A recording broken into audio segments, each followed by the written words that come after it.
In many cities in North America and throughout the world, there is a silent battle taking place. Citizens are being poisoned and mass medicated without their consent, and this has raised a significant concern for public health and safety. I decided to join this battle, and what I discovered has truly shocked me. This information, which is so vital in this struggle against tyranny, should be passed on to others, for the truth, and only the truth, will surely set us free.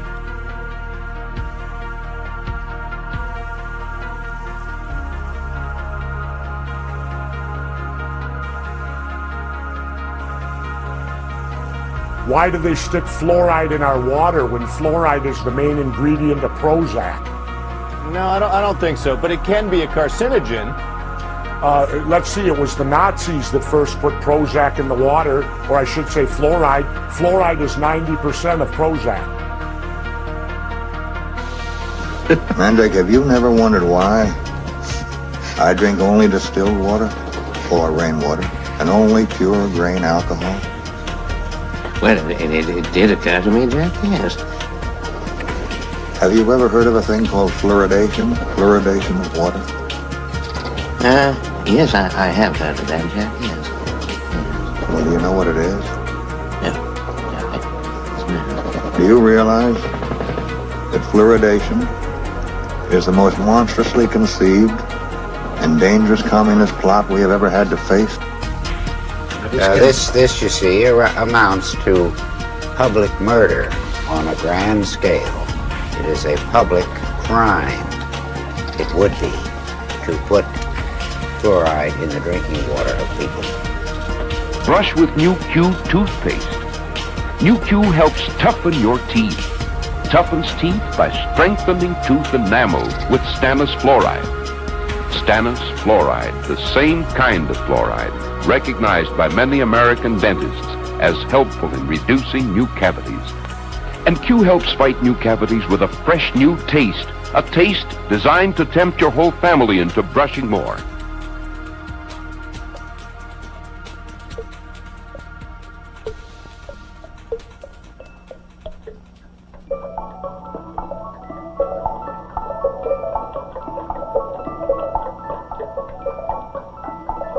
This is a commercial about Crest toothpaste and water.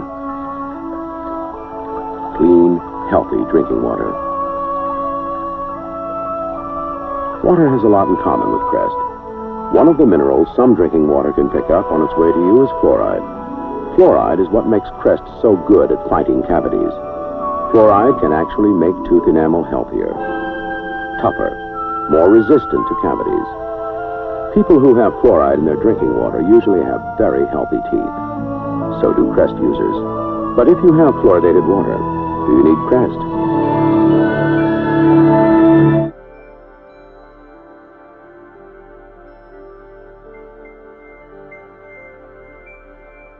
Fluoride. The word alone echoes with controversy. For years, there have been many debates in regards to its safety, and its history is shrouded in mystery. When discussing the fluoride issue, it is important to know the difference between fluoride in respect to dentistry and fluoride in regards to the process of water fluoridation. Fluoride in dentistry is applied topically to the surface of the teeth and is not generally ingested into the tissues of the body, whereas water fluoridation is absorbed into the body through consumption in our food and water supply. Another notable difference is that in one instance you have a choice in whether or not you wish to ingest the chemical, and the other you do not have a choice, and in many cases may not even be aware that you are consuming the product. For over 50 years now, we have been told that fluoride is safe, and not only can it be found in toothpaste, but also several food sources such as teas, rice, fruits and vegetables, grains, dairy and meat products, and most beverages such as water, juices, and various alcoholic drinks. This inorganic fluoride is contained in these products because it is added to the drinking water supply in many communities throughout the world, most notably in Canada, the United States, Australia, New Zealand, and the United Kingdom. Is sodium fluoride in water any more dangerous than iodine and salt, Dr. Dunn? We believe that sodium fluoride in water in the proper proportions is in no way dangerous or harmful to health. Why then are you determined to force this on the people without a vote? I don't think I am prepared to force anything on people because I have no legislative authority to do anything. I will attempt to persuade people that it is a desirable thing. I do object to this rat poison being shoveled into my water. Your children have to be vaccinated in certain circumstances. So do mine. And I think that's quite right because it's for the protection of the community. Why put it into our water? We drink it. It goes into our body and it accumulates in our body. Drinking fluoride is the equivalent of drinking suntan lotion to prevent from getting a sunburn. I don't understand. If I could get one person in your audience to look up fluoride and to stop using fluoride, I'll be happy. If I could get you to investigate and look into fluoride and what it does and the effects of it, I would be ecstatic. I don't think I can make you ecstatic. I mean, I just don't think. I mean, good God, man, the world is on fire. You want me to stop and look why we're putting fluoride in our drinking water? Yeah, I'll you know drink buckets of fluoride, man. Say that again? You put a straw in a bucket of fluoride. I'll be a happy little sippy cup all day if that's the worst thing we got going for us.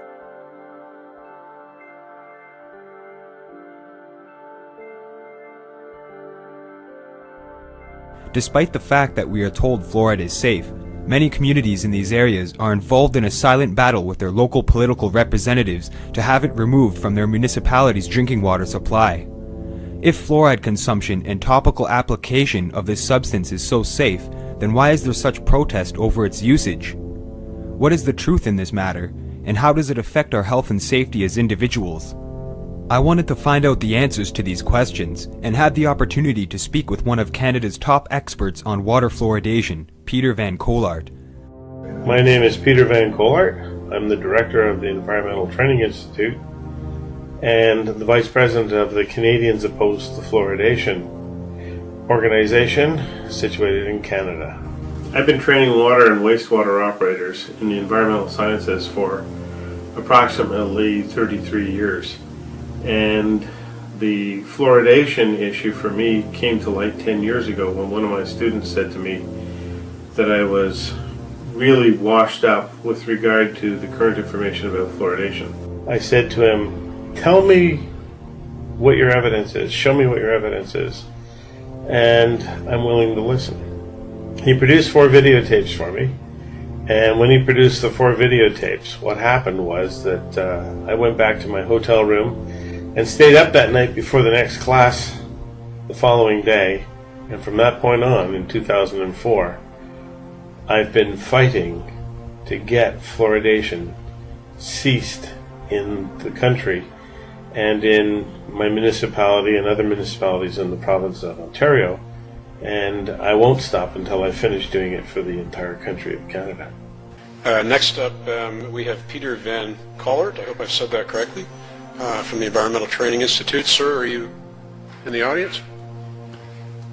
Come on down if you would. Give us your name, and we don't have your address on file that I can see, so would you state that as well, please, sir? Mr. Chairman, Mayor, Council, Committee. My name is Peter Van Colart. I'm the director of the Environmental Training Institute. I've been training water and wastewater operators in Ontario for 3 decades. I'm responsible for not only the training, but their certification, licensing, etc. And I have trained many operators, some of whom are in this room, which I was delighted to see. I've also been in service to the city of Brantford. The water staff and the wastewater treatment staff are my students, and I have to compliment you at this venture that you have some of the brightest and best people I know of in the business, and take an accolade for that because they truly do outstanding work.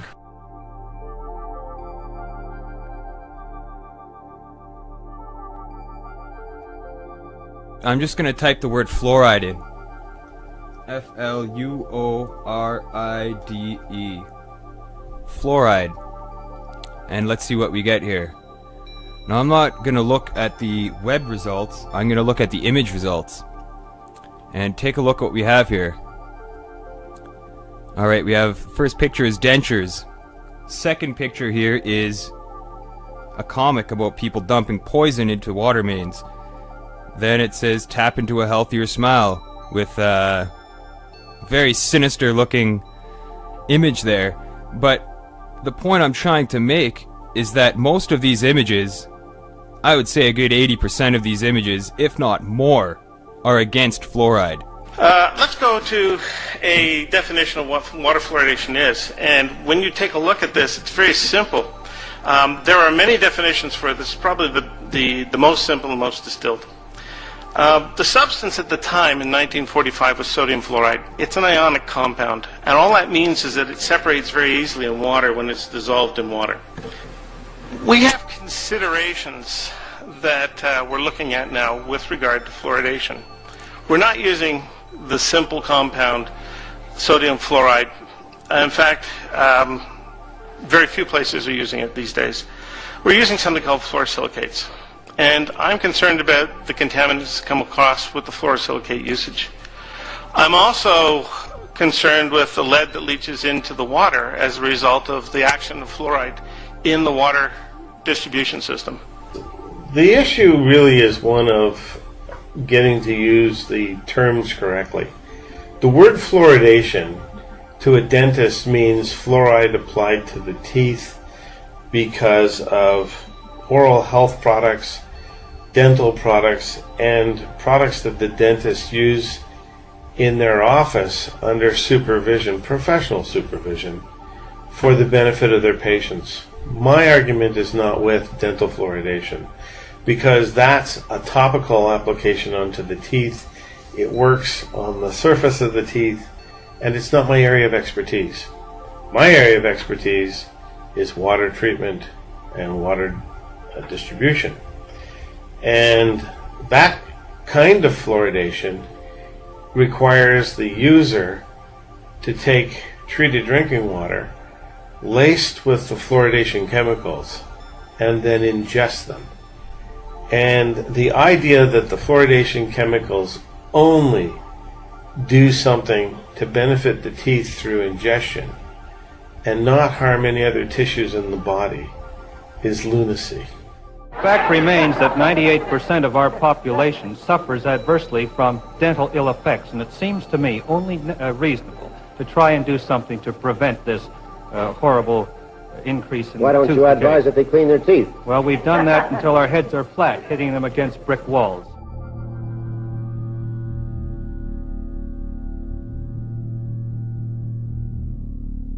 The chemicals that are used for water fluoridation, which is what the issue is about, are in fact waste products of the superphosphate fertilizer industry, and in a lesser degree the manufacture of uranium concentrate from the other ingredients that are also found along with the phosphate used to make fertilizer. Well, this contaminant material came from Florida. So essentially what we're doing is we're exporting Central Florida's waste product and distributing it equally all over North America where we have fluoridating communities. If you ask most dentists and ask them what they're putting in the water, most dentists would say sodium fluoride, pharmaceutical sodium fluoride, the same stuff that is in toothpaste. They have absolutely no idea that it's, in 9 out of 10 cases, hydrofluorosilicic acid, and that hydrofluorosilicic acid is a waste product for the phosphate industry. This has come about because for maybe 100 years, the phosphate fertilizer industry put out 2 very, very poisonous gases into the environment, hydrogen fluoride and silicon tetrafluoride. Eventually they were required to capture those, and they did it with a wet spray, water, and that water converts these 2 very toxic gases into hexafluorosilicic acid. And it's this scrubbing liquor, which is about 25% strong, is put into tanker trucks, driven around the country, and added to our drinking water. If this stuff goes out the stack, it's an air pollutant. If it goes directly into the water supply, if they would take that scrubber liquor and dump it into the local river, it's a water pollutant. But if they put it into a tank wagon and sell it to somebody, a water authority, like magic, it's not a pollutant, and they can take that then to your drinking water supply and not discharge it into your river. They just charge it directly into your drinking water supply, slowly bleed it in, and as magic, it's no longer a toxic pollutant. It's now what's called a product. The hydrofluorosilicic acid which is used in 95% of the fluoridation schemes in North America, is a liquid that is a byproduct of the phosphate fertilizer manufacturing process. Now, that acid is then transferred to cooling ponds. And if anybody was to Google the central part of Florida around the city of Bartow, you will see large excavations in the ground and large phosphate fertilizer factories for an area, approximately 25 miles by 25 miles in size, perhaps even larger. These plants and facilities are the largest supply of phosphate fertilizer for the agribusiness industry. And the byproduct is this hydrofluorosilicic acid. But the little dirty secret is that it also contains all of the other contaminants that were in the ore when the ore was originally roasted to extract the phosphate. And those other contaminants are a plethora of heavy metals, primarily arsenic, lead, cadmium, small amounts of radioactive substances called radionuclides, polonium-210, uranium, and a smattering of other heavy chemicals. Now, these substances are not discreetly removed when hydrofluorosilicic acid is pumped from these cooling ponds into tanker trucks and magically distributed throughout North America and delivered to water treatment plants as fluoridating chemicals.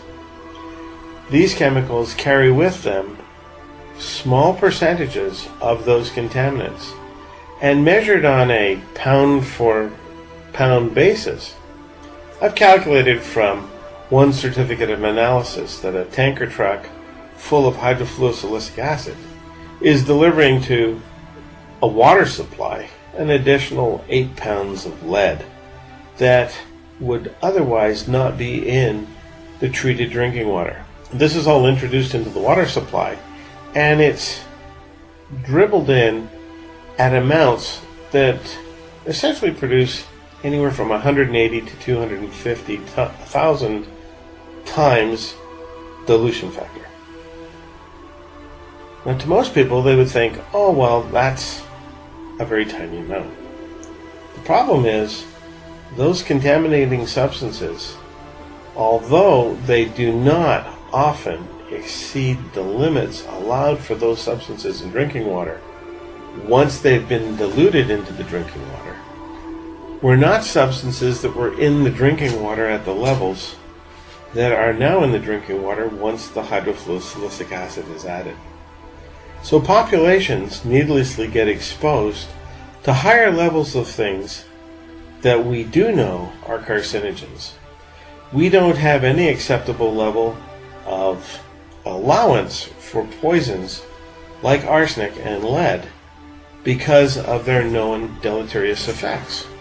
Yet, when it's diluted into the hydrofluorosilicic acid, somehow it magically is just glossed over as being insignificant because of a 250,000 time dilution factor. I'll give you an example of what this would be like. If I was to take the 8 pounds of lead that I found in a tanker truck out of the hydrofluorosilicic acid, stand on top of a water tower in any city with a valid drinking water operations license to put chemicals into the drinking water, and ask the media to film me putting 8 pounds of lead into the water supply, I'm sure a sharpshooter somewhere would pick me off before I ever got a chance to pour it in. The water in Amesbury is supposed to have fluoride in it, but Rob Damaris has been concerned for years about what's in the supply he gets from China. The residue you see here is what won't dissolve when he puts the fluoride powder in the water. What is that? We don't know. You have no idea what's in there? I don't know what it is. It's not soluble. And it doesn't appear to be sodium fluoride, so we're not quite sure what it is. Damaris says the residue clogs his machines and makes it difficult to get a consistent mix. For almost a year, these fluoride pumps in Amesbury have been off, And the water department says they'll stay off until they can figure out what's in the fluoride. The Department of Public Health says more than 650,000 customers in 44 communities are getting the product in question, and only Amesbury has temporarily stopped using it. But despite those concerns, we want to be clear. Both state and federal health officials tell Team 5 Investigates Chinese fluoride is safe. The New York company which supplies the fluoride in question says it is certified by the National Sanitation Foundation, which assures the quality of the product. And despite 1,000 complaints, the Centers for Disease Control also says it's safe, although testing continues to determine the precise composition of the residue. They should test it to make sure that what they're putting in is safe for us to drink. Paul Stewart lives in Newburyport and believes he has a right to know exactly what's in his water. On the same day that I read the story about the fluoride coming from China, I also read stories about the melamine that was being contaminated in the milk products coming from China, that Abercrombie & Fitch actually pulled some of their jewelry off the shelves because it was contaminated with cadmium coming from China. And then we had another story about more lead in kids' toys coming from China. Since 2007, most of the sodium fluoride has also been imported from China because it's the least expensive on the market. I don't think that when it comes to something that I ingest every day, the lowest bidder is good enough. I'd like to be able to add it in, worry-free.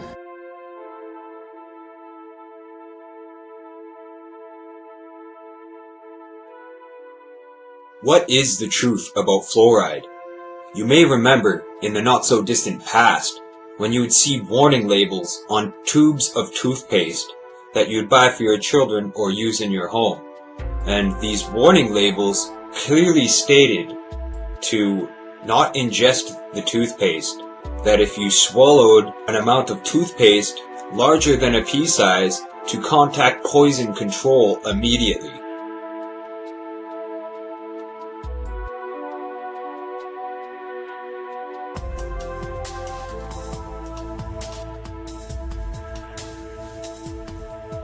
Fluoride is safe and effective, and it's one of the most inexpensive ways to really cut down on dental decay. So there's two ways you can typically get fluoride in. One, a supplement that you take systemically, which gets into the body, and you can get into the teeth as they're growing and maturing to make it nice and strong and resistant to decay. As they're growing and maturing to make it nice and strong and resistant to decay. Here's a brand new box of Crest toothpaste. It says fights cavity, medicinal ingredients, sodium fluoride. Non-medicinal ingredients are sorbitol, water, hydrated silica, sodium, and a bunch of other chemicals in there. But that's it. It says do not swallow. Children under 6 years of age should use only a pea-sized amount and be supervised while brushing. And obviously it's got the Dental Association seal of approval on there saying that it's safe. Crest contains sodium fluoride, which is, in our opinion, an effective decay preventive agent and is of significant value when used in a conscientiously applied program of oral hygiene and regular professional care. So you have the Canadian Dental Association's approval right on there. There is no warning on here at all saying that it's poison or to contact poison control if swallowed. There's the dental seal of approval on there and the ingredients at the bottom. It's interesting to note that before they said that fluoride, do not swallow, harmful, contact poison control, as we've seen on the older labels. Now they're not doing it. Why is that? Is fluoride suddenly not toxic? What's the truth about fluoride? Is it really harmful for people? And if so, why is it being put in our drinking water? Here's some Crest children's toothpaste right here, and it says right on the label that it's anti-cavity fluoride toothpaste. It says right on there.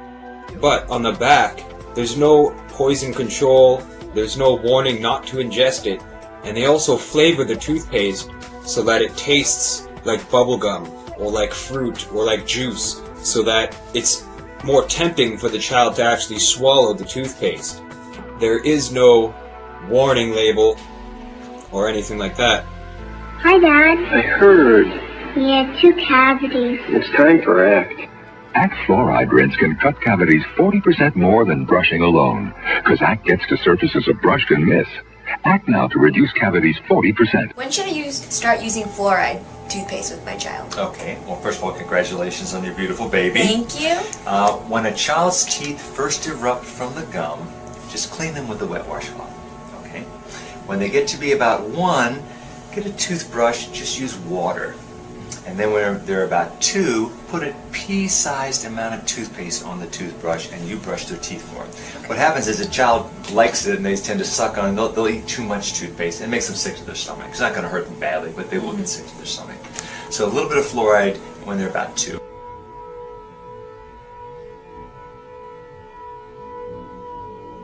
A responsible consulting organization reports this study by a competent medical specialist and his staff on the effects of smoking Chesterfields. A group of people smoked only Chesterfields for 6 months in their normal amount, 10 to 40 a day.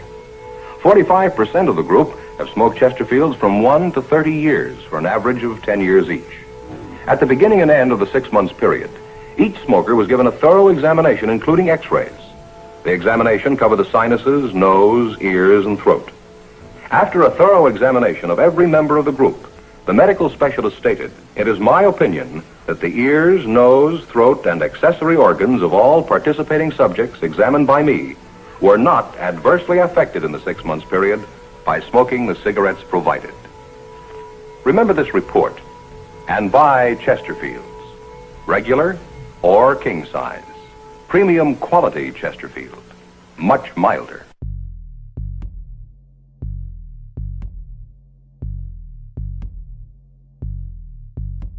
Water fluoridation was first introduced to the public on January 25, 1945 in Grand Rapids, Michigan, as a result of a controlled experiment by Henry Trondle Dean, the first director of the National Institute of Dental Research.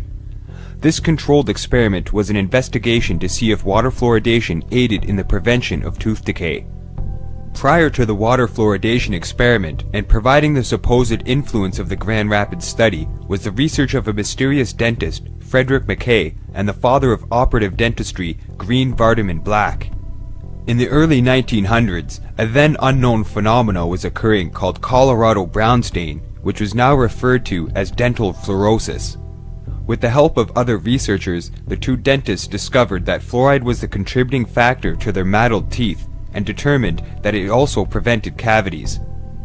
Based upon these early studies and understandings, Henry Dean wished to demonstrate that by adding fluoride to a community's drinking water supply, it would make the local dentist's jobs easier by reducing the amount of cavities.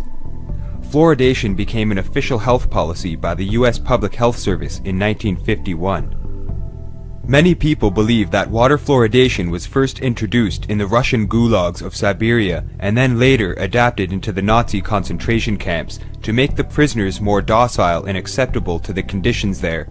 In other words, to make them more easily controllable and also causing sterility in women and lowering the IQ of the prisoners. Evidence for these claims is hard to find, as it seems the only source to this claim dates back to the book The Crimes and Punishment of I.G. Farben by Joseph Borkin.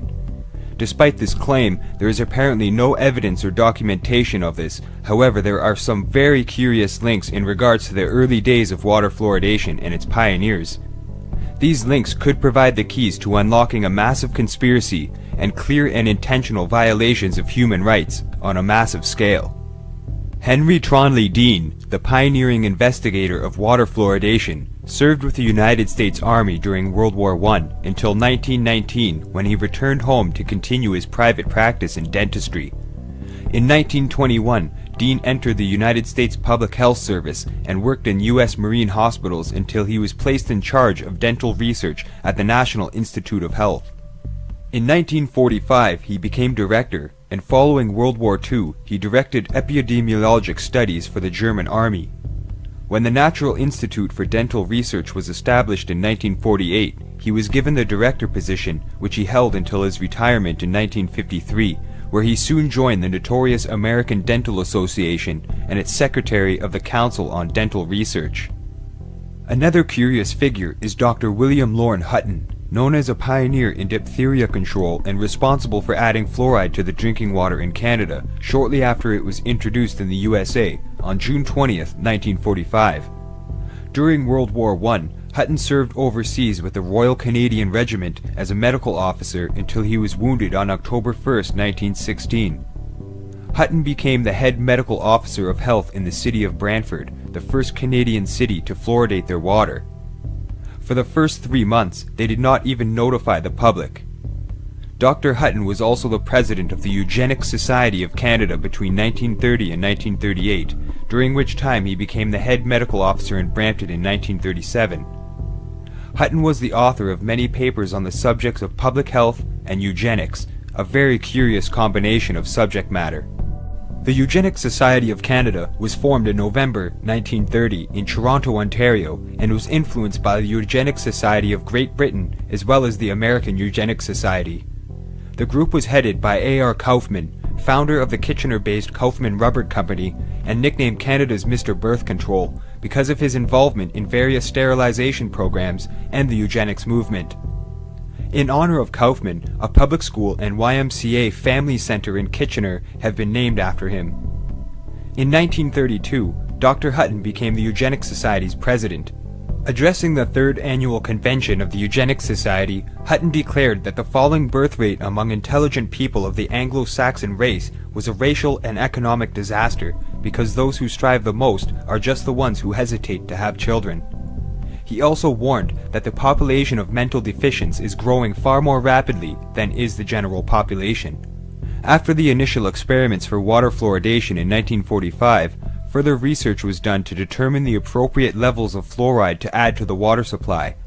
It was during this time that a well-known toxicologist named Harold Hodge became involved in severe violations of human rights while being rewarded for his services. He was also actively involved in the promotion of the water fluoridation agenda, despite the negative press it was receiving because of its link to being a main ingredient in rat poison. Dr. Harold Hodge, a distinguished toxicologist on the Rochester team, has carefully investigated the safety of fluoridation. Well, to put it very simply, fluoride is safe at 1 part per million. This brings us back to the fundamental point. Fluoride is safe, and I think I can say in conclusion that there is no health hazard that justifies postponing water fluoridation.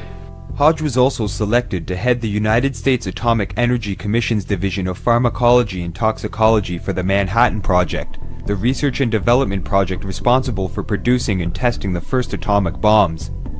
Strangely, this project was also responsible for gathering intelligence on the German nuclear energy project during World War II. Hodge was also the planner for the notorious plutonium and uranium injection experiments, where several subjects were unknowingly injected with plutonium and uranium during experiments to test the limits of exposure. Despite the fact that this later created an uproar and the US government had to pay the victims' families $400,000 each, Hodge became the president for the International Association for Dental Research in 1947, the first president of the Society of Toxicology in 1960, president for the American Society for Pharmacology and Experimental Therapeutics between 1966 and 1967, and the president of the Association of the Medical School Pharmacologists from 1968 to 1970. A criminal rewarded to the highest of degrees. Another shady and influential character in the scheme of things was Dr. Gerald Judy Cox, a Mellon Institute researcher whose studies into fluoride and his experimentations with rats greatly influenced the decision to begin water fluoridation programs. It was Cox who first suggested that fluoride be added to public water supplies. Cox is well known for stating that the case should be regarded as proved, and after the public became concerned after learning that fluoride was a main ingredient in rat poison, stated, "The present trend toward complete removal of fluoride from water and food may need some reversal." Cox was later appointed to be the director of dental research in the School of Dentistry and was heavily involved and worked with the aluminum and sugar industries.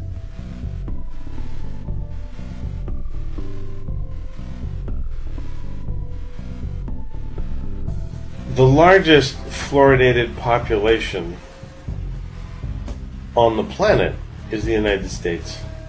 And the United States is also the biggest promoter through exporting their expertise at the CDC and their big associations, medical dental associations, exporting that knowledge to the rest of the world. And largely, other countries in the rest of the world either are not interested in fluoridation or have tried it and found it to be false and have abandoned it. The next largest country by percentage is likely Australia. Australia has a fairly robust fluoridation program, although just in the past half year or so, the law has changed to allow municipalities to opt out of fluoridation should the will of the people indicate that they want to do that. And my last understanding is that many municipalities have dropped the fluoridation of the public water supplies under the flexibility of the new law. Smaller countries like Ireland, that is the Republic of Ireland, have mandated mandatory fluoridation. So that entire population, if it's drinking water from a public water supply, are drinking fluoridated water. The high that was reported by Health Canada in 2005 was 45.1% of the Canadian population was drinking fluoridated water. And the reality in 2013, as I sit here and speak to you, is that it's now down 28%, down to 32.5% of Canadians are drinking fluoridated water. And if we look at the actual population numbers, we're talking about 10.1 million people, largely in 4 or 5 major cities in the country, and predominantly in the Greater Toronto area. That pretty much encompasses about 6.5, 7 million people of the 10.1 in Canada. So the rest of the people that are drinking fluoridated water are predominantly in the cities of Winnipeg, Ottawa, London, Halifax, Edmonton, but not cities like Calgary, Montreal, Vancouver. These cities are progressive, and they have either never had fluoridation or they have ceased. We have been fluoridating our water in Tennessee for more than 50 years, but never before has there been more talk that fluoridating our water might be a bad idea and a health risk. Tonight, Dennis Ferrier has the latest developments on a story that impacts all of us. Joey Hensley is a respected physician. He's also a Tennessee state lawmaker. He is now combining those two professions to make a very strong point. We've been doing it 50 years, but just because we've been doing something 50 years doesn't necessarily mean that it's right. Hensley's talking about something most of us don't even think about: fluoridating water. After much research, the doctor has sent out a letter to every water district in Tennessee asking them to stop fluoridating water. The evidence, he says, fluoride works better when you rub it on your teeth, not when you drink it. That fluoridation is medication added to water without your permission, and that's wrong. But most of all, because the National Research Council believes young children are getting 3 to 4 times the dose of fluoride as adults. And now the American Dental Association is telling mothers not to make baby formula with fluoridated water because of fear of dental fluorosis. And that's big news, and that really hasn't been publicized very much. Health researcher Dan Stockin believes that this ADA warning about baby formula and fluoride is just the beginning. The ramifications of this are so huge. I'm sure that the state health department hasn't quite figured it out yet, because once the door cracks, and it is now for what it does to teeth, the next group, one of the next groups that's going to start raising their hands and saying, what about us, is people who are on dialysis and people who have borderline kidney damage and impairment. Then there's all the people that have hypothyroidism. Scientists like Nobel Prize winner Arvid Carlson and a large group of EPA scientists have called for the banning of fluoride because we don't know how much we're ingesting, so we don't know if we're being poisoned. There are so many potential legal things about to happen that as a taxpayer, I think it would be really, really smart for the water districts and Metro Nashville Look, just if people want fluoride, let them use fluoridated toothpaste and spit it out. But don't go poisoning everyone. Don't continue this after everyone knows all this information now, just because it's not convenient.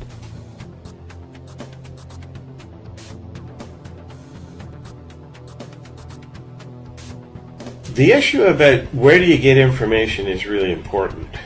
What I've found in the 7,500 to 8,000 hours that I've studied this problem, personally, is that there was a lot of garbage information out there, and you really have to do research and dig deep for original scientific papers. One of the organizations that I belong to is the Canadians Opposed to Fluoridation. And COF, as it's called, is a national organization with a scientific body attached to it as an advisory board to vet the scientific material so that we can categorically state we've got the best pieces of evidence to prove our case. Isn't it a fact that every reputable medical and dental organization in North America favors fluoridation of water? That's a loaded question. Why don't you ask it? I am asking. Isn't it a fact? Isn't that a fact, Doctor, that every medical and dental association in North America is in favor of fluoridation of water? That is a fact, and I think you might also I add the World Health Organization itself. Are there any proven cases where fluoridation has had an injurious effect on the health of people? There are certain individuals who attempt to make certain claims which have never been supported by any reputable scientific organization on this country. The original evidence that was produced to show effectiveness at preventing dental decay through the use of ingesting fluoride compounds was seriously flawed. Additionally, we have found that the original source data was flawed from the beginning, which means the decision to do so, to fluoridate, was also based in a flawed piece of science. And more importantly, it's been proven invalid.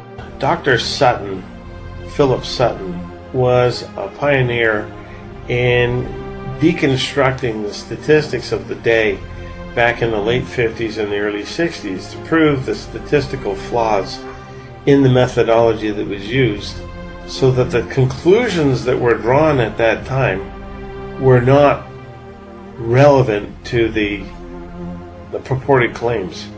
In the 1970s, Rudolf Ziegelbecker from Europe was the man who did a huge amount of work. He was a brilliant researcher, and what he did was to show mathematically how it was impossible for the claims of dental decay prevention to be offset by the increased rates of fluorosis in society. In other words, he found two things. He found that the claims of dental decay prevention couldn't be proven, and he also found that the effects of too much fluoride ingestion, fluorosis, were exacerbated in the countries that were actively fluoridating their community water systems at the time. I must comment that Dr. Ziegelbecker did pioneering work, and before his death, he was a very effectual man at getting many of the European countries to abandon or ban water fluoridation as a public health practice. This document here, or this study here, was produced by Dr. Ziegelbecker in Europe, and he was the prominent individual who went around through Europe and said, look, we've gone back to the original studies and we've done a trace, and we traced all of the levels of caries to the levels of fluoride in the water, and we don't see a correlation. In 1997, we voted to oppose fluoridation, and our opposition has grown stronger as more adverse data on the practice has come in. In the interest of time, let me state our recommendations first. We ask that you order an independent review of the cancer bioassay of sodium fluoride mandated in 1977 by Congress. Evidence for carcinogenicity in that assay was systematically downgraded by a special executive branch commission appointed and run by the very agencies that Congress did not trust to run the bioassay in the first place. That action saved fluoridation temporarily. We ask that you order chronic toxicity studies on the 2 waste products that are now used in 90% of fluoridation programs. EPA says there are at present no chronic toxicity data on them, and we ask that you order EPA setting MCL for fluoride that's truly protective of all American citizens, infants and adults alike, because the current one does not, in violation of the Safe Drinking Water Act. We ask that you order epidemiology studies using dental fluorosis as an index of exposure to determine the extent of other toxic effects, especially effects on the brain and bone in the population that are attributable to fluoride. The American people, and especially our children, are getting way too much fluoride. 2/3 of children living in fluoridated communities have dental fluorosis in at least one tooth. Dental fluorosis is the visible manifestation of toxic overexposure to fluoride during their developmental years. The initial findings of the cancer bioassay were for clear evidence of carcinogenicity, and that is consistent with several epidemiology and many mutagenesis studies. The protected pollutant status that fluoride enjoys within EPA and other federal establishments is remarkable, as the charts over here show. And leading dental researchers are changing their views on the safety and efficacy of fluoridation. Doctors John Calhoun and Hardy Lineback, both former spokespersons for fluoridation, have published recantations of their former position. In Toronto, there's a guy called Lineback, who was one of the greatest supporters of fluoride in the water. He's the head of dentistry at Toronto University. He's come out now and said, for God's sake, don't have it, don't have it. And as he was saying, they've had it in the water for years, decades in Toronto. They don't have it in the water in Vancouver. There are fewer cavities by a mile per head of population in Vancouver than there are in Toronto. Hey, it's good for teeth.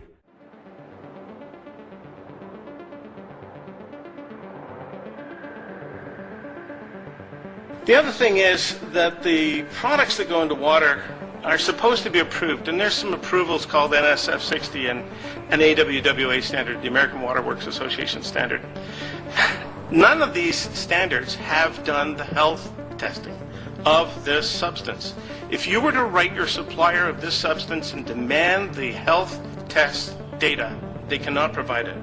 In fact, they will do everything to avoid giving it to you. Try it. Never, and this stuff has never been proven for the effective prevention of tooth decay. There was a document that came out in 2006 which was produced by the National Research Council in the United States, and it was really about the fluoride compounds that we were using in water and their health effects, and they found lots of effects. Obviously, items related to toxicity. Here's the big document that I want to get to for you guys. This is the document that was produced by Philip Sutton, and it shows the errors and omissions that were done in the experimental trials on which Brantford's water was, the decision for Brantford's water to be fluoridated was based. I take it, for me, that bell is the thing that tolls. It does toll for you, sir. Thank you. You very much for your presentation. The really big health effect by ingesting fluoridation chemicals or an excessive exposure to fluoride substances in the human body is fluorosis. And there are two kinds of fluorosis. The first is dental fluorosis and the second is skeletal fluorosis. Both manifest themselves in that the fluoride substances enter the body and accumulate in either tissue or structures of the body that are rich in calcium. The bones, the pineal gland, and some of the tendinous tissues or the ligamentous tissues of the body. The problem is that the accumulated fluoride is not easily removed once it's embedded in the body. Now, when that happens, there are reactions within the body that are permanently inhibited because fluorine and fluoride are enzymatic poisons. And what that means is they inhibit the body's use and production of enzymes for the beneficial purposes that the body makes those substances for. So when the fluoride inhibits these things, the body obviously can't carry out those same functions as it once did. All right, you will note here where the fluorine has just been introduced that there is a distinct stimulation of all the cells as they react to the poison. This we take to be a defense mechanism.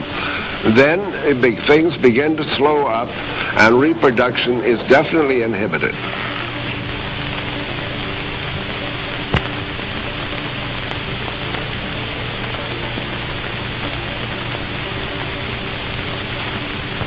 Here we have another demonstration of the destruction of cells by perfusion of 1 part in 30 million. Notice the swelling of the mitochondria in the body of the cells. Notice the compaction of the material in the center or vital spot, which we call the nucleus of the cells. That too is evidence of injury. Note the swelling of the membranes around the cells. This makes it impossible for them to absorb foodstuff. Note they're shriveling up now. There are no cells dividing. All is becoming still.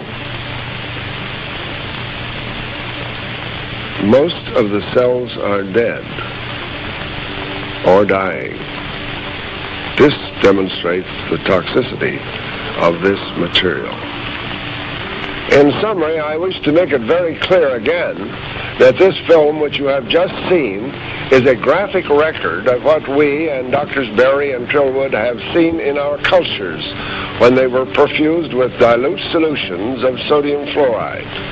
This film itself is presented here only to show that mammalian cells in tissue cultures can be and are damaged by fluorides, and some even killed when their contact with sodium fluoride is in the concentration of 1 part in 30 million. And we do have photographic records showing almost the same thing in 1 part in 60 million. Poisonous sodium fluoride in these concentrations may not be toxic enough to kill the cells or to destroy an organ or possibly the individual himself. Nevertheless, in human bodies, such poisons are subtle, insidious, and if prolonged over months and years, as in this case where fluoridated water is being used, chronic disorders and upsets of function in one or more of the vital organs may ensue. Another brilliant person, Declan Waugh, has produced a thick volume, well over a couple of hundred pages, of the incidences of chronic diseases, comparing Southern Ireland, Northern Ireland, which is not fluoridated, and he has found overwhelming evidence that in at least 20 different chronic diseases that people face, that the rates in Southern Ireland, where it's heavily fluoridated, are much greater, in fact up to 450 times greater than they are in Northern Ireland for the same kinds of chronic illness. Clinical medical studies had shown that a percentage of the population are intolerant to fluoride, and it could be anything between 1 and 5% of the population, so anything between 46,000 and 200,000 people in Ireland may be intolerant to fluoride. And the way that this may express itself with them is neurological problems, cardiovascular problems, dermatological problems, and there were the 3 main areas that have been found in studies in the United States, and backed up recently by the only study that was ever done in Europe that I only found recently in Finland before and after they stopped fluoridating in 91. Remarkably, they found the same thing, that a percentage of the population are intolerant to fluoride, and after 3 months after they stopped fluoridating in that city, there was a 13% improvement in general health among the population in 3 months.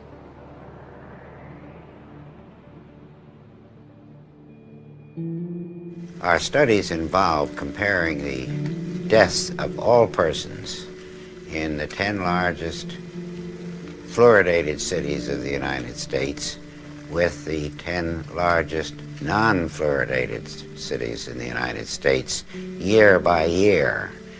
And we obtained a very remarkable curve, which you can see here perhaps. Here is the fluoridated, and here is the non-fluoridated set of 10 cities each.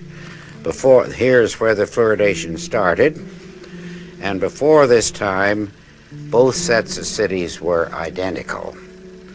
But no sooner had fluoridation started than this curve began to go up, the deaths began to increase, so that this effect occurs very promptly within 1, 2, or 5 years. Now this, sir, is conclusive evidence that fluor kills because of cancer. It is one of the most conclusive bits of scientific and biological evidence that I have come across in my 50 years in the field of cancer research. Would this then, in your opinion, be the end of fluor in water, in drinking water? It should be the end, and in the United States, it should so be the end by federal law known as the Delaney Amendment, which says that anything found to induce cancer in man or animals cannot be legally put into the food or drink of man or animals. This, you see, amounts to public murder on a grand scale. It is a public crime, it would be, to put fluoride in the drinking water of people.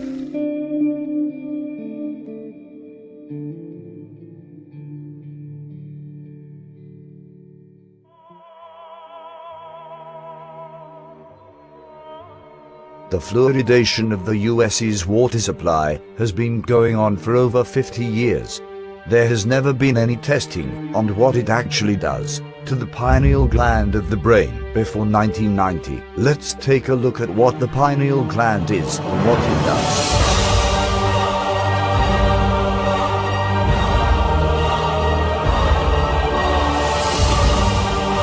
The pineal gland, also called the pineal body, epiphysis cerebri, epiphysis, or the third eye. It produces melatonin, a hormone that affects the modulation of wake, sleep patterns, and photoperiodic, or seasonal functions. It is and is located near to the center of the brain, between the two hemispheres, tucked in a groove where the two rounded thalamic bodies join. The pineal gland is reddish-gray, shaped like a tiny pine cone, and about the size of a pea, 8 millimeters in humans. It is often seen in plain skull X-rays, as it is often calcified. Calcification is typically due to intake of the fluoride found in water and toothpaste.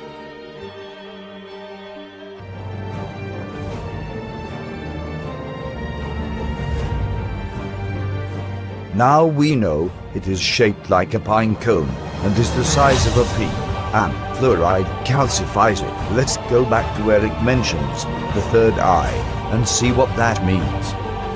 The third eye, also known as the inner eye, is a mystical and esoteric concept referring, in part, to the ajna, brow, or chakra, in certain Eastern and Western spiritual traditions. It is also spoken of as the gate that leads within to inner realms and spaces of higher consciousness. In New Age spirituality, the third eye may alternately symbolize a state of enlightenment or the evocation of mental images having deeply personal spiritual or psychological significance. The third eye is often associated with visions, clairvoyance, precognition, and out-of-body experiences, and people who have allegedly developed the capacity to use their third eyes are sometimes known as seers. The true function of this mysterious gland has long been contemplated by philosophers and spiritual adepts. Ancient Greeks believed the pineal gland to be our connection to the realms of thought. Descartes called it the seat of the soul. This gland is activated by light, and it controls the various biorhythms of the body. It works in harmony with the hypothalamus gland, which directs the body's thirst, hunger, sexual desire, and the biological clock that determines our aging process. When the pineal gland, awakens, one feels a pressure at the base of the brain. This pressure will often be experienced when connecting to higher frequency. A head injury can also activate the third eye. While the physiological function of the pineal gland has been unknown until recent times, mystical traditions and esoteric schools have long known this area in the middle of the brain to be the connecting link between the physical and spiritual worlds.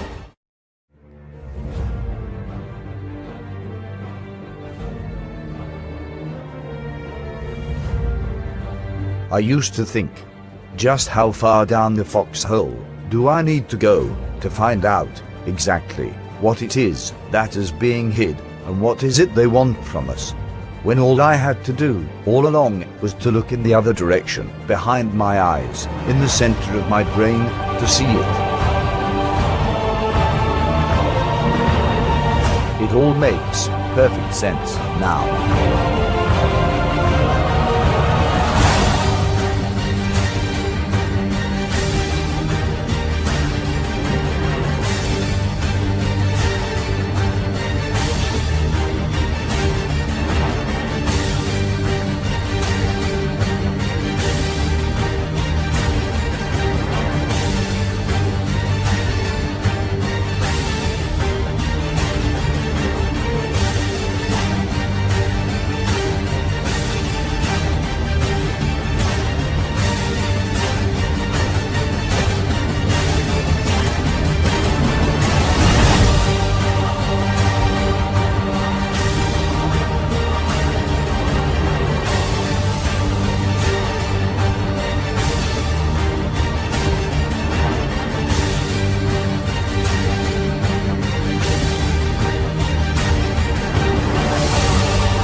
Since 1994, there have been 6 studies that show adverse effects of fluoride on the brain, even at the so-called optimum level of 1 part per million.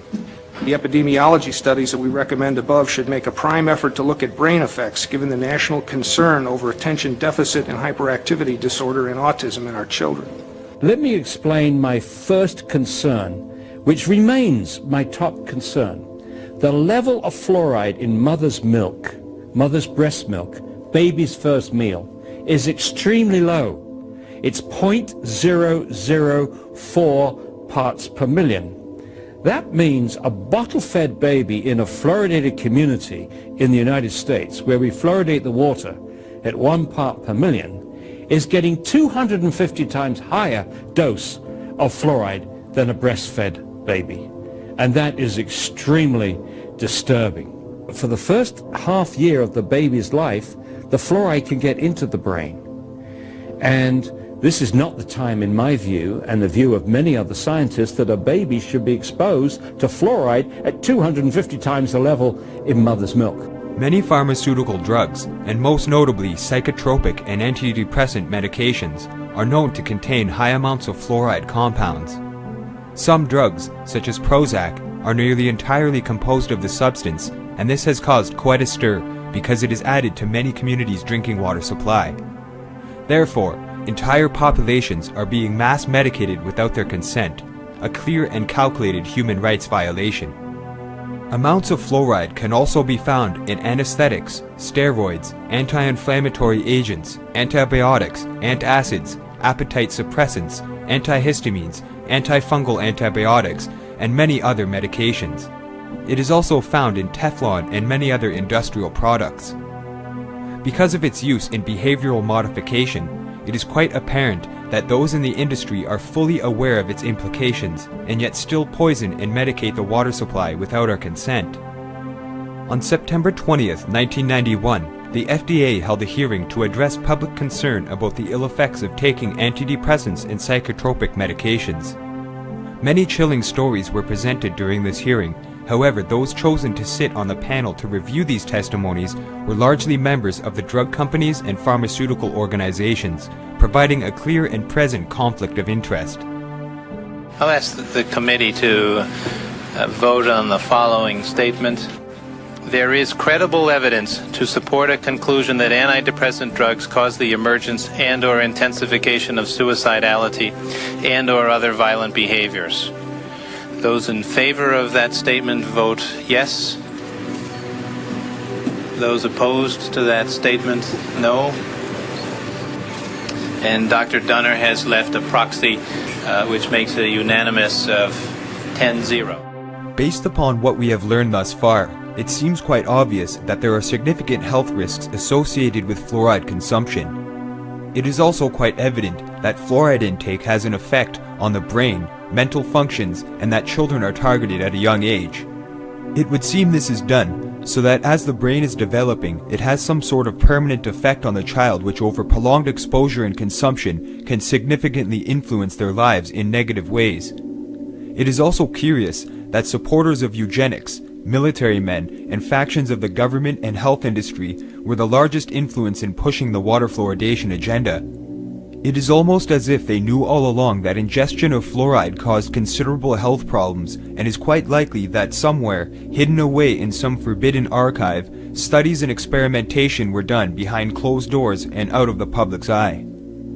In 2013, Harvard University announced it had concluded a study funded by the National Institutes of Health that children in high fluoridated areas had significantly lower IQs than children in lesser fluoridated regions.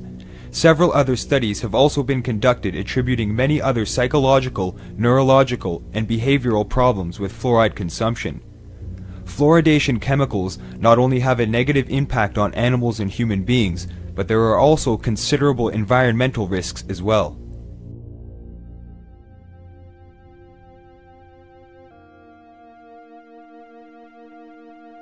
.5% of the water we do drink or do produce is not drunk.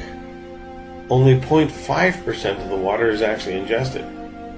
And that means the cost of putting the hydrofluosilicic acid into the drinking water supply, 99.5% of that cost is wasted. I also have a very big concern with the source and treated water quality issues, because 99% of the fluoride that's put in the water is not consumed. We only drink about 1% of the water that is produced at the treatment facility. The rest goes down the pipe to the wastewater treatment facility and back into the receiving stream, which is the Grand River. So the net benefit here is really, why don't we just take 99% of the fluoridating chemical and run it right into the Grand River and call that a spill? Because that's essentially what we're doing. And that just makes the fluoride level in the Grand River and its receiving stream, Lake Erie, that much greater. And what we're seeing is a slow increase over the 60 years of fluoridation of the levels of fluoride in the lakes. We already have a level that's double now in Lake Ontario than the national water quality guideline for fluoride in that body of water. This is Thunder Bay did something last year. They were contemplating fluoridation. They had their plant chemist do a test, and their plant chemist came up with this statement. It's in the package, so I'm not going to deliberate on it. We have arsenic and lead in the fluorosilicates, and this is out of a treatment magazine from 2000 that the single largest source of arsenic that we're putting into the water, even though it's below levels, is attributed to fluoride addition.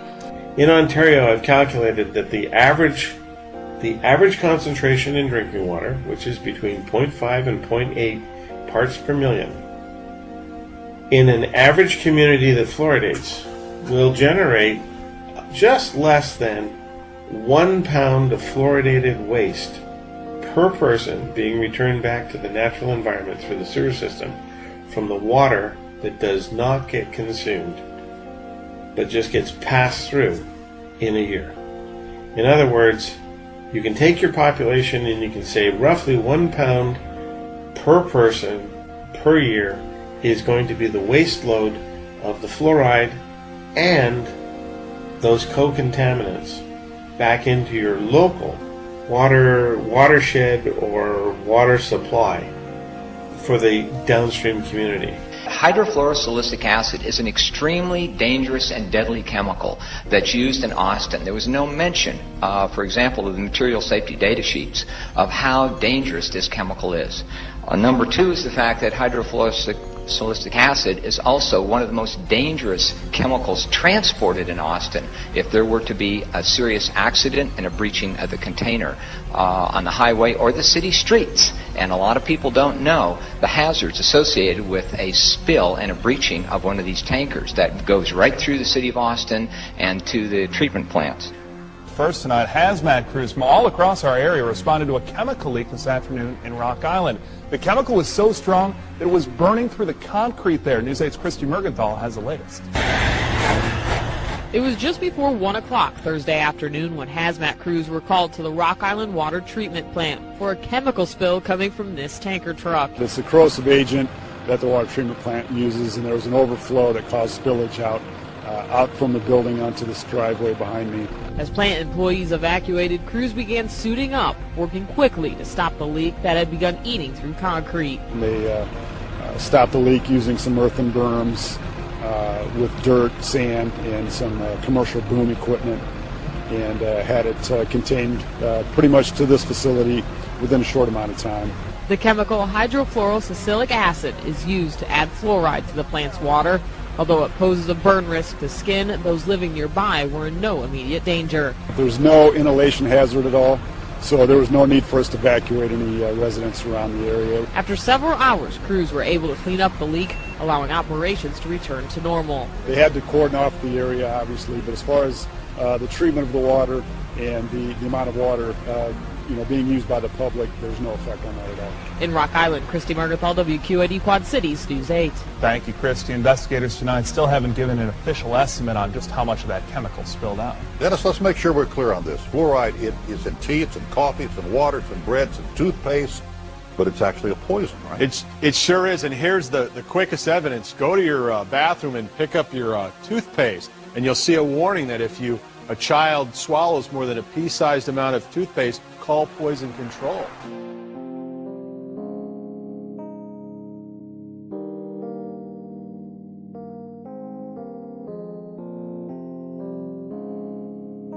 Thankfully, aside from having it removed entirely from a drinking water supply, there are many ways to remove harmful elements from drinking water and avoid fluoride consumption.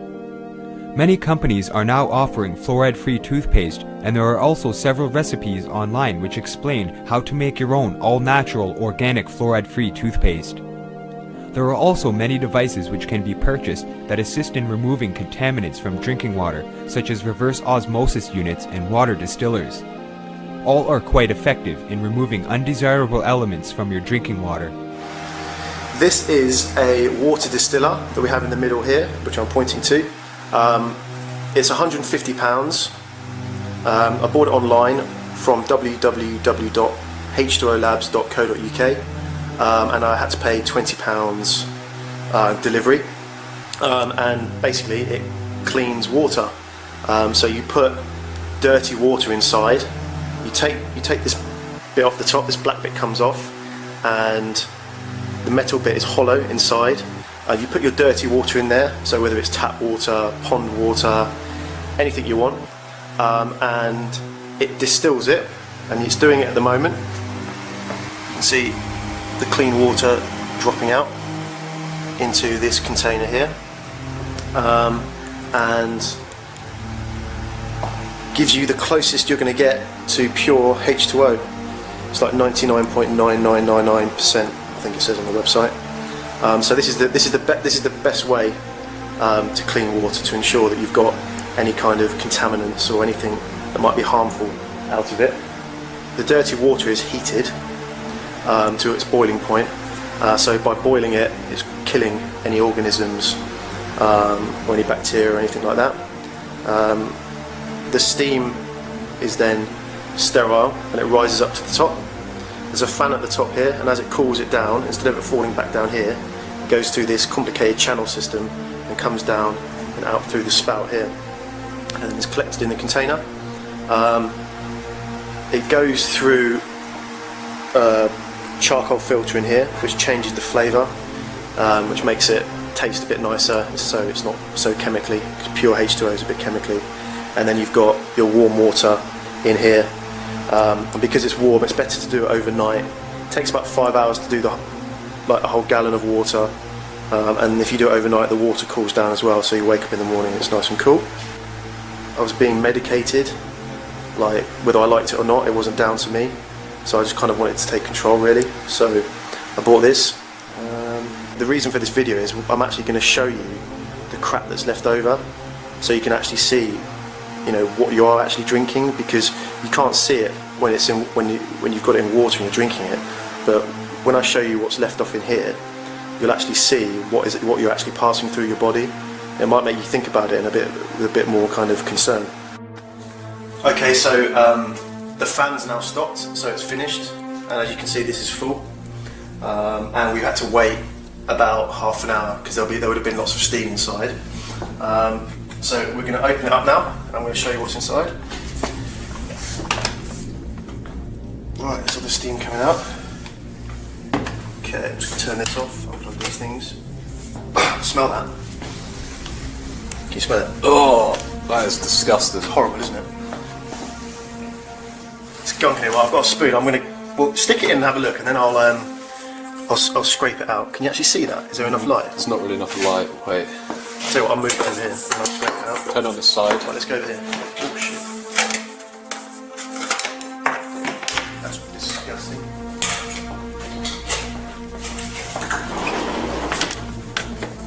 Right, that's better. Now look, you can see that? That's disgusting. That's good. Now, basically, this is 4 cycles. This isn't from 1 cycle. I did 4 lots. Can't even get some of it out. Right. What is this crap? And would you eat it? Look at it. It's disgusting. It's like, it's horrible. Can you see in there? Yeah. It's disgusting, isn't it? That is quite rank. So yeah, I think I'm going to put this in like a petri dish or something and go down the local council and say, hey up, what's going on with this?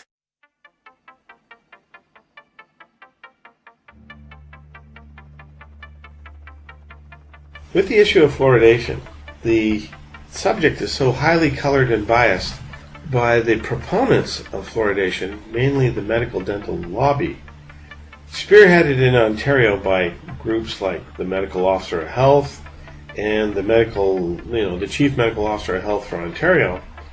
These people locally have been instructed by somebody provincially to hold the fort, don't give up on a public health policy, even though we don't have sufficient proof that it is safe for people to ingest hydrofluosilicic acid, because there haven't been any health studies done, and or that hydrofluosilicic acid is the fluoridation compound that can prevent dental decay when ingested.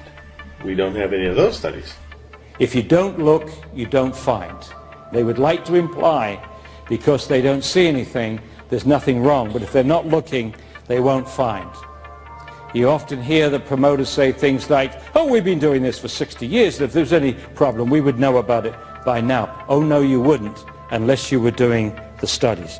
So when council is presented with this dilemma, they have to choose between believing the white-coated expert that is handed over to them from the province, or individual citizens that have taken it upon themselves to inform themselves. And most councils will tend to go with the status quo. Most municipal councils are well-meaning individuals chosen from the population by the people with the idea that they're going to perform the best possible job they can for their municipalities. That's the idea. The reality is that many municipal councillors are inundated with reams of information they have to go through before they go to a council meeting, and then get asked to vote on it. And hopefully they have done their research enough to be able to make an informed vote. I've gotten emails back from a few city councillors who said they didn't have time to meet with me. Some said they were continuing to monitor the community's stance on water fluoridation and they would get back to me. They have the chance now to right the wrong that's been going on in this country for so many years. People who are voting these things in, I don't think they even know what they're voting on half the time. I've sent emails off to councillors. I've not got any responses back. If we show them that it's been associated with lowered IQ, cancer, thyroid dysfunction, kidney damage, dental and skeletal fluorosis, and they still say, let's keep it in the water supply. Email your counselor. Call them. Call Mayor Rob Ford and tell him that you want the fluoride out of the water supply. Why are we wasting my tax dollars to put this toxic waste into our water supply? It's freedom of choice. Everybody should have the choice to decide what goes in their body. And a no vote gives people that choice because fluoridation will not resume. They will not begin to put fluoride back in the water supply again. And a yes vote actually takes that choice away from the residents of Amesbury, because the people that don't want the toxin in the water won't have the opportunity because it will begin to be fluoridated again. And the third thing is it's unethical to ask somebody else to ingest something, in particular a toxin, against their will. In the places where the councils have chosen to override the medical officer of health's advice to continue fluoridating, the sky has not fallen in on those municipalities. There has not been rampant decay because of ceasing fluoridation. All of the things that were purported to come about as a result of stopping fluoridation have just not manifested themselves. But an individual council doesn't have a lot of time to seek advice from other councils who have already made the decision beforehand. So what happens is they take the best advice they have available from whatever expert they deem is credible. So the secret for citizens is not to protest, but to get informed. And when medical officers of health or dental professionals step forward with old 30, 40, 50, 60-year-old information and flaunt that in front of council as the latest and greatest absolute truth regarding fluoridation, it's informed citizens in every case that I've been involved with who have trumped what the local medical dental authorities have trotted out and have trounced them literally with it and sent them reeling back under the rocks from which they've crawled.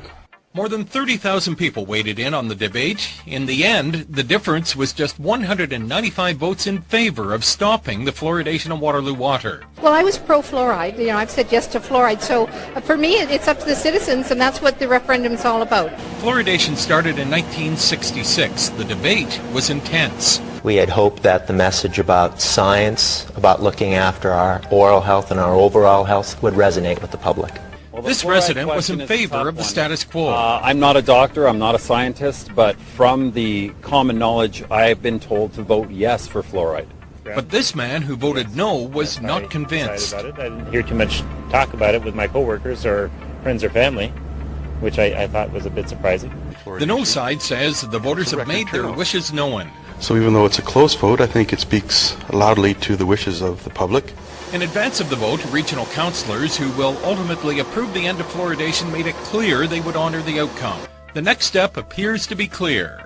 This new council will send direction to the region of Waterloo at their next meeting, which will be in November, that we would like to have the fluoride removed. And this is what we have talked about from day one, that we would follow the wishes of this community. I think for anybody who cares about wellness, for anybody who cares about good public policy being based on sound decisions made with strong underlying scientific evidence, this is an easy issue to end in the country because it just doesn't meet that test. What it takes is Canadian politicians at the municipal level, because this is where the responsibility is landed, to grow a spine and actually be involved in an objective analysis of the information. You don't have to be a scientist, and it needn't scare you, because I think most politicians are very good at smelling out a lie or an untruth when it's presented to them. And because of that fact, it's very easy for seasoned politicians to know where the truth lies. But you got to give it a chance.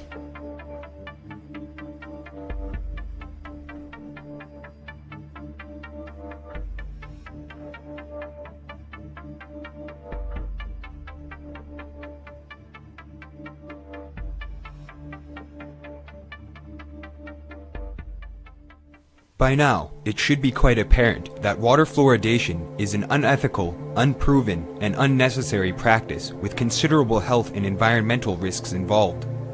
It does not assist in helping the teeth and is based from flawed science and outdated research.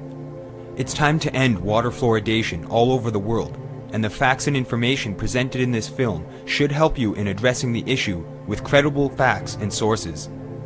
If you live in a fluoridated community, look for a local group opposed to the practice or start your own. Email your local counselors or call your city's representatives and let them know you do not consent to being medicated and poisoned. The solution to this problem lies on a local level, and if we all work together to address this concern, it will just be a matter of time when water fluoridation is a thing of the past, read about in the history books by future generations. Let your voice be heard. Together, we can make a difference.